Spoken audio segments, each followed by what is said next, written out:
Imagine a man so feared by Christians that families hid their children when he walked past. A man who believed he was doing God a favor by hunting believers down.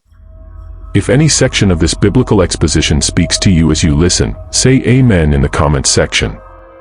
Now imagine that same man becoming the loudest voice for the very faith he tried to destroy. How does that happen?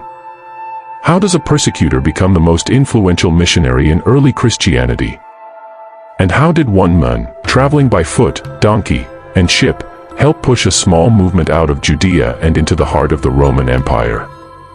Today we retrace the missionary journeys of Paul the Apostle, not as a loose Bible memory, but as a real historical movement across real terrain, real cities, and real danger. What you are about to hear is not a motivational summary. It is a sustained account of movement, resistance, endurance, and transformation that unfolded over decades and reshaped the direction of Christianity itself. Paul did not begin as a hero of the faith. He began as Saul, a man deeply trained in Jewish law, disciplined in religious observance, and convinced that loyalty to God required eliminating what he saw as a dangerous sect. Saul believed followers of Jesus were distorting the truth, threatening the covenant identity of Israel, and misleading the people. His actions were not casual. He pursued believers aggressively. He approved arrests. He supported punishment. He stood by when Stephen was killed and did not flinch. Saul's confidence was rooted in certainty. That certainty made him effective and dangerous. He was not confused. He was convinced. And that is what makes his transformation so unsettling. People who are unsure can change easily. People who are convinced usually do not. Everything collapses on the road to Damascus. Saul is traveling with authority and intent when a blinding encounter stops him. He is thrown to the ground. A voice confronts him with a question that reframes his entire life. Why are you persecuting me? Saul asks who is speaking, and the answer dismantles him. I am Jesus, whom you are persecuting. In that moment Saul learns that Jesus is alive, exalted, and personally identified with his followers. To attack them is to attack him. Saul is blinded, led by the hand into the city he intended to invade, and left in darkness for days. No speeches. No debates. Only silence and reckoning. The man who thought he saw clearly now sees nothing at all. The hunter becomes helpless. In Damascus, God sends a disciple named Ananias to Saul. Ananias is afraid, and his fear is reasonable. Saul's reputation is known. Yet Ananias obeys. He calls Saul brother, a word loaded with grace and risk. He lays hands on him. Saul regains sight. Saul is baptized. And almost immediately, Saul begins to proclaim that Jesus is the Son of God. This is not gradual. This is not cautious. This is total reversal. The same scriptures Saul used to condemn believers now burn with new meaning. His conversion does not make life easier. It makes it more dangerous. The religious system that once supported him now views him as a traitor. The believers he once terrorized struggle to trust him. Saul now belongs fully nowhere, except to Christ. From that point forward, Paul's life becomes movement. Not tourism. Mission. He does not wander aimlessly. His journeys follow a pattern shaped by geography, culture, and strategy. The Roman Empire, for all its brutality, had created infrastructure that unintentionally aided the spread of ideas. Roads connected cities. Ports linked regions. Trade routes carried people and stories.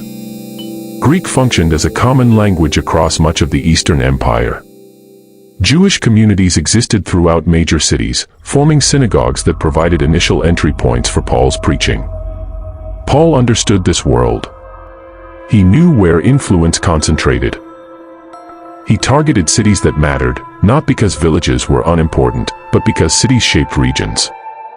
If the message took root in a city, it could radiate outward. The first organized missionary effort begins in Antioch of Syria. Antioch was a major urban center and a strong base for early Christianity. Paul and Barnabas are set apart and sent by the community. This matters. Paul does not appoint himself. He is commissioned. Christianity spreads through sending, not self-promotion. From Antioch they travel to Cyprus, an island tied into Mediterranean trade. There they preach and encounter resistance rooted in false spiritual authority and political influence. Paul confronts deception directly. The gospel does not merely invite. It exposes.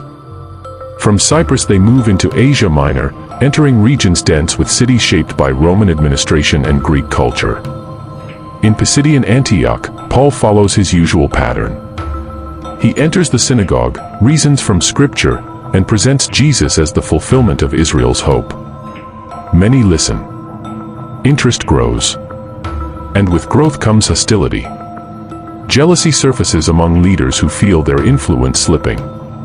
Paul responds by turning outward to the Gentiles, declaring that the message is not restricted to one ethnic boundary. This declaration is revolutionary. It challenges centuries of religious separation. The response is mixed. Some believe. Others resist. Pressure intensifies, and Paul and Barnabas are pushed out. They do not retreat in defeat. They move forward with clarity. In Iconium, the same pattern repeats. Proclamation. Division. Hostility. In Lystra, something dramatic happens. Paul heals a man who had never walked. The crowd reacts through their own religious lens, assuming Paul and Barnabas are gods visiting in human form. This misunderstanding reveals the danger of surface-level belief. People can celebrate power without understanding truth.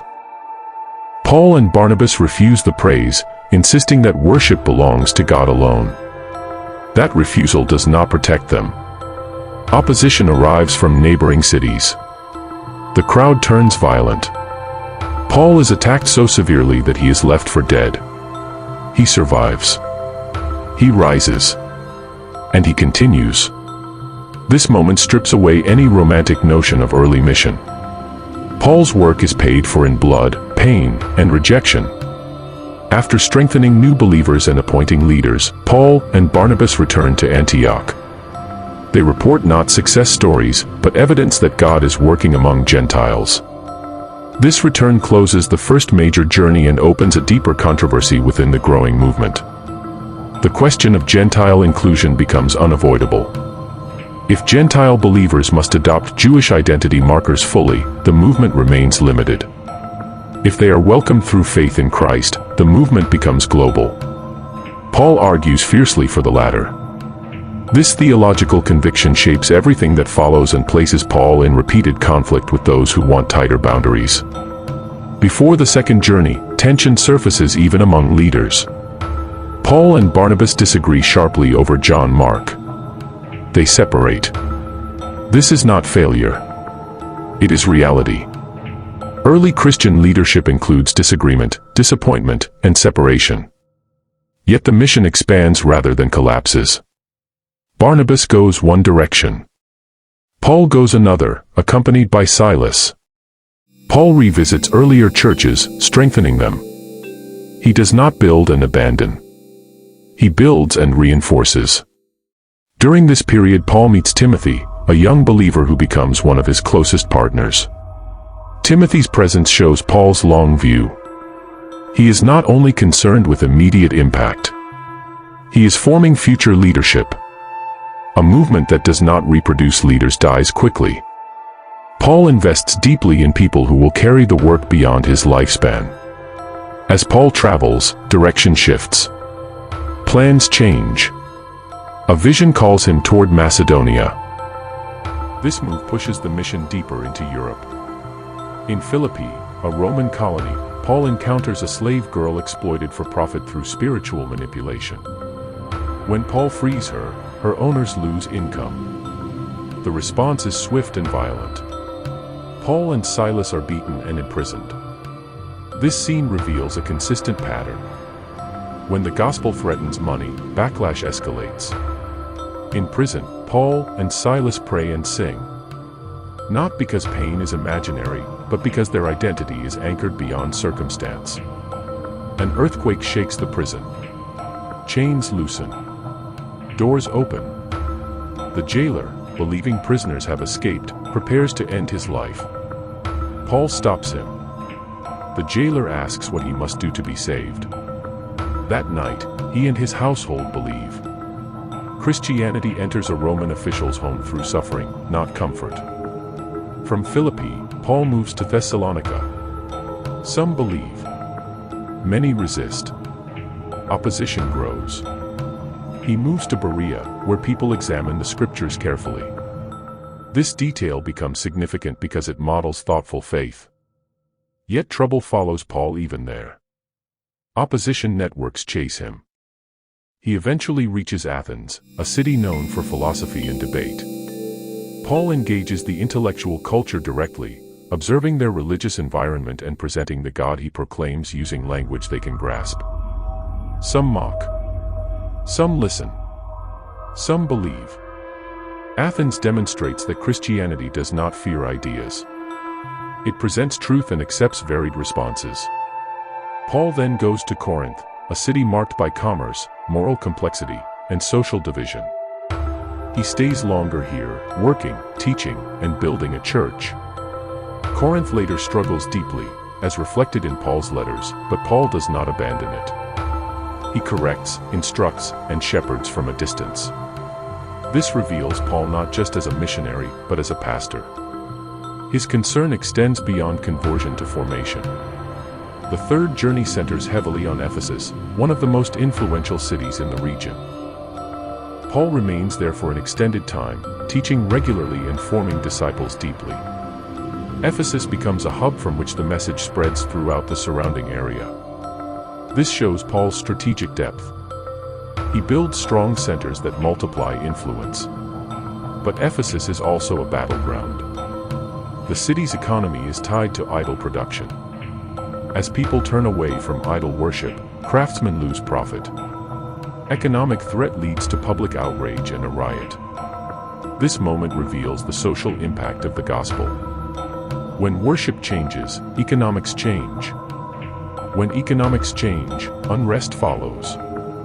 Paul eventually leaves Ephesus, but the foundation remains strong. As Paul revisits churches and strengthens leaders, the journey shifts toward Jerusalem. Warnings come that trouble awaits. Paul goes anyway. This decision shows obedience that values calling above safety. In Jerusalem, chaos erupts. Paul is seized amid accusations.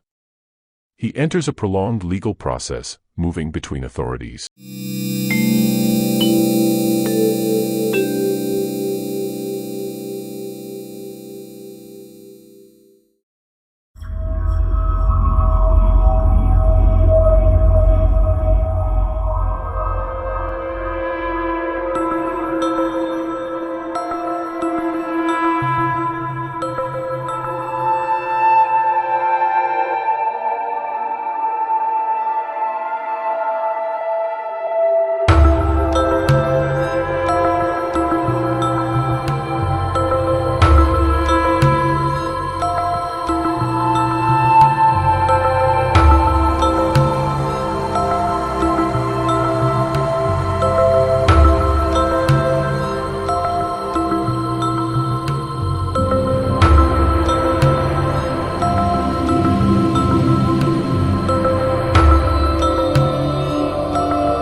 His life demonstrates that transformation is possible, that obedience has cost, and that faith carried with endurance can reshape the world.